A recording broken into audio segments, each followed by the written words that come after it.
Halo, Assalamualaikum warahmatullahi wabarakatuh. Jumpa kembali di Bahas Soal Channel. Video kali ini kita akan membahas mata pelajaran kimia kelas 12 bab senyawa karbon. Materi yang akan kita bahas pada video kali ini adalah tentang isomer. Soal yang akan kita bahas pada video kali ini adalah perhatikan senyawa karbon berikut.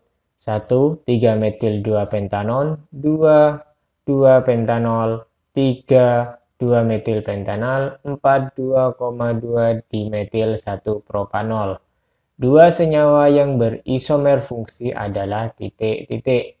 Di sini diberikan 5 pilihan ganda, A, B, C, D, dan E. Nah, sebelum kita mulai pembahasan pada soal ini, jangan lupa untuk subscribe dulu di Bahas Soal Channel, agar kalian bisa selalu mengikuti update terkini tentang pembahasan soal-soal di Bahas Soal Channel. Oke, jika kita memiliki soal dengan tipe atau jenis seperti ini, maka perhatikan pertanyaan inti dari soal atau yang diinginkan oleh soal. Di sini pertanyaan inti yang ditanyakan pada soal yaitu tentang isomer fungsi dari senyawa karbon. Nah, senyawa karbon merupakan senyawa yang paling melimpah keberadaannya di alam. Kalau di kelas 1 kita sudah bicara tentang senyawa karbon yang paling sederhana yang disebut atau yang kita kenal dengan nama hidrokarbon. Nah, pada soal ini pembahasannya adalah tentang senyawa karbon. Berarti ini adalah pembahasan yang untuk senyawaan karbon yang sifatnya lebih kompleks yang dibahas pada kimia kelas 3. Senyawa karbon ini memiliki ciri khas yang disebut dengan gugus fungsi. Nah, gugus fungsi ini adalah gugus penentu sifat fisik dan kimia dari senyawa karbon.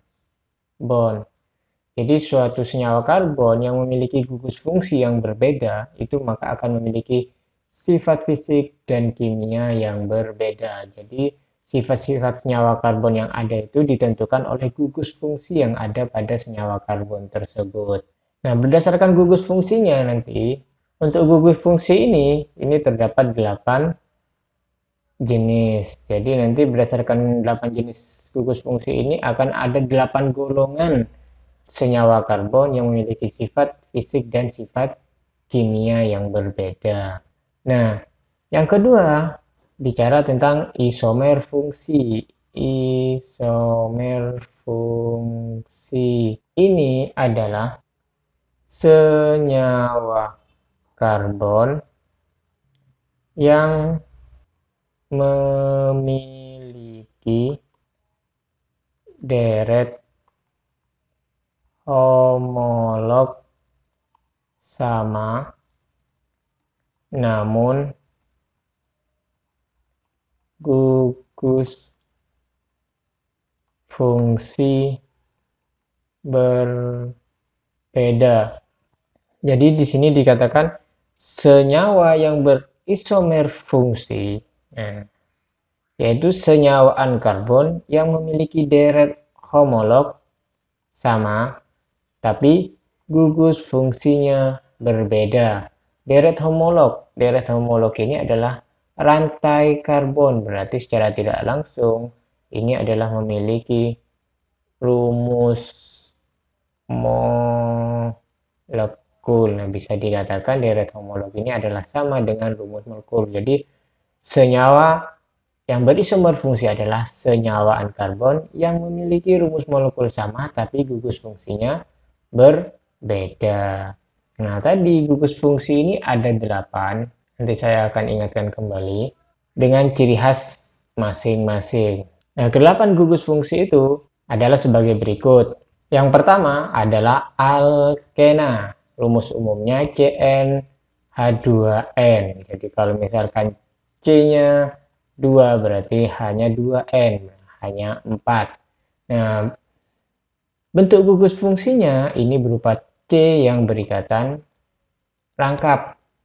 Jadi ketika dia C berikatan rangkap 2, maka dia tergolong sebagai alkena, di mana cirinya adalah memiliki rumus molekul CnH2n. Jadi jumlah H-nya 2 kali lipat dari jumlah C-nya. Dan untuk namanya ini berakhiran ena. Jadi rantai utamanya sini, rantai utamanya berakhiran ena. Jadi kalau dia C2 berarti etana. Akhirannya ena ubah berarti menjadi etena. Seperti itu.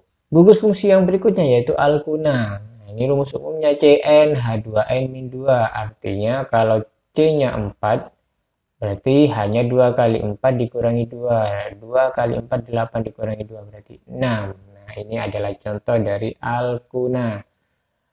Gugus fungsinya di sini C berikatan rangkap 3. Nah, ini adalah gugus fungsi dari alkuna, di mana akhirannya adalah una, rantai utama berakhiran una. Jadi kalau C4, 4 itu butana, akhirannya una jadi butuna. Seperti itu. Deret homolognya berakhiran una. Nah, gugus fungsi yang ketiga yaitu alkanol atau alkohol. Di sini rumus umumnya CnH2n plus 2O. Artinya kalau C-nya 2 berarti hanya 2 kali jumlah C yaitu 4 tambah 2 berarti 6. Dan 1O berarti C2H6O, di mana gugus fungsinya ini adalah OH.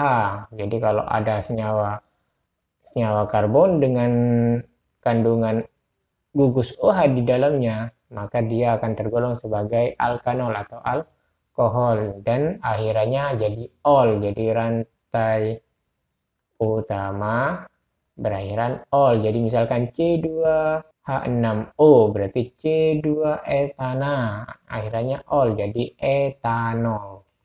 Di dalamnya terkandung gugus OH. Yang keempat, ini adalah alkoksi alkana atau ether. Rumus umum molekulnya CnH2n plus 2O. Nah, ini memiliki rumus umum yang sama. Maka bisa dikatakan isomer fungsi. Nah, contohnya, ini C-nya 2, H-nya juga 2 kali 2 tambah 2 berarti 6, 1O. Nah, ini adalah contoh isomer fungsi. Jadi alkohol dan ether ini adalah isomer fungsional. Yang membedakan kalau alkohol gugusnya OH, kalau ether ini gugusnya O. Nah, jadi pada rantai utamanya hanya terkandung gugus O di tengah-tengah rantai utamanya. Nah, di sini untuk awalan akhiran namanya akan menjadi alkil yang berakhiran oksi kemudian diikuti nama rantai utama. Contohnya, jika ada 3 di sini misalkan R, ini R aksen. Jadi misalkan alkilnya metil berarti jadi metoksi. Rantai utamanya berapa? Rantai utamanya misalkan 3, berarti metoksi propana. Seperti itu.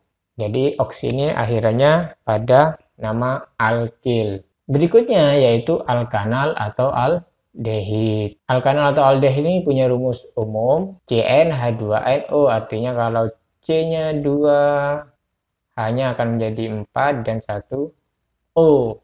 Di mana alkanal atau aldehid ini gugusnya adalah C yang berikatan lengkap dengan O dan H.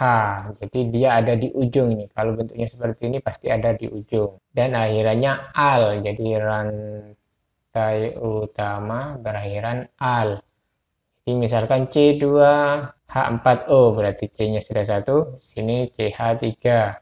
Nah, ini namanya etana jadi al. Jadi etanal. Nah, ditandai dengan C yang berikatan lengkap dengan O dan satunya mengikat H. Dan terletak di ujung, entah di ujung kanan atau di ujung kiri. Nah, ini pasti di ujung. Nah, itu adalah alkanol atau aldehid. Selanjutnya yaitu alkanon atau keton, CnH2nO, rumus umumnya. Nah, ini alkanol dan alkanon atau aldehid keton ini punya rumus umum yang sama, maka ini bisa dikatakan keduanya adalah isomer fungsi. Jadi kalau sini C-nya 2, H-nya juga 4. Oh, nah sama, rumus molekulnya sama. Yang membedakan adalah gugus fungsinya. Kalau alkanal COH, kalau ini C ikatan O. Nah, jadi ini misalkan R rantai alkil, ini adalah rantai utama dan akhirannya on. Rantai utama berakhiran on. Jadi misalkan ini alkil, misalkan CH3, ini rantai utamanya misalkan 3, titik 4. 4, 5 berarti akan jadi propanon. Nah, karena ini di tengah-tengah berarti yang paling sederhana nggak bisa 2. Jadi 3 kali 2 berarti 6O. C3H6O berarti 1, 2, 3. Maka akan menjadi propanon. Ketujuh yaitu asam alkanot atau asam karboksilat. Rumus umumnya CnH2nO2. Maka misalkan sini C-nya 4, H-nya akan jadi 8 dan akan ada kandungan O2 dengan gugus fungsional berupa COOH. Nah, ini harus bedakan dengan alkohol. Alkohol ini hanya ada OH. Kalau ini OH-nya yang berikatan pada C yang juga berikatan lengkap dengan O. Harus bisa dibedakan. Rumus umumnya juga beda. Ini CnH2nO2, ini CnH2n plus 2O. Jadi jangan sampai ketukar. Nah, ini akan dimulai dengan kata asam di depan namanya dan rantai utama berakhiran OAT. Jadi misalkan atom C-nya 3, jadi asam propanoat. Kalau ini 4 berarti asam butanoat. Nah, karena bentuknya seperti ini berarti ini pasti ada di ujung gugusnya, di ujung rantai utama, entah itu sebelah kanan atau sebelah kiri, intinya di ujung. Berikutnya yang ke-8 yaitu alkil alkanot atau ester. Rumus umumnya CnH2nO2. Nah, ini memiliki rumus umum yang sama, maka bisa dikatakan asam karboksilat dan ester ini adalah isomer fungsi. Jadi kalau misalkan sini C-nya 4, hanya 8, O-nya juga 2. Yang membedakan yaitu gugus fungsinya, yaitu di sini untuk ester C ikatan lengkap dengan O, kemudian O. Nah, hanya ini diganti dengan R aksen atau alkil. Ini adalah alkil. Nah, kalau ini gugusnya seperti ini, berarti bisa di tengah. Contohnya, untuk penamaan awalannya adalah alkil dan akhirannya jadi OAT. Rantai utamanya akan berakhiran OAT. Di depannya namanya alkil. Jadi misalkan di sini alkilnya adalah metil, berarti metil. Ini berapa? 3, berarti propanoat. Jadi metil propanoat. Kalau ini etil, berarti etil. Nah, jadi nama alkil terlebih dahulu, kemudian rantai utamanya. Itu untuk tata nama lebih lengkap nanti kita bahas jika kita membahas nama-nama senyawa karbon.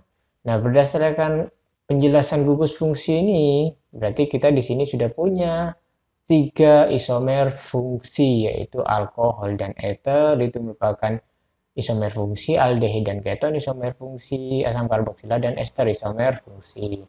Karena pasangan dari ketiganya ini memiliki rumus umum molekul yang sama. Jadi nanti tidak bisa aldehid dan alkohol isomer fungsi, tidak bisa karena ini sudah memiliki rumus umum atau rumus molekul yang berbeda.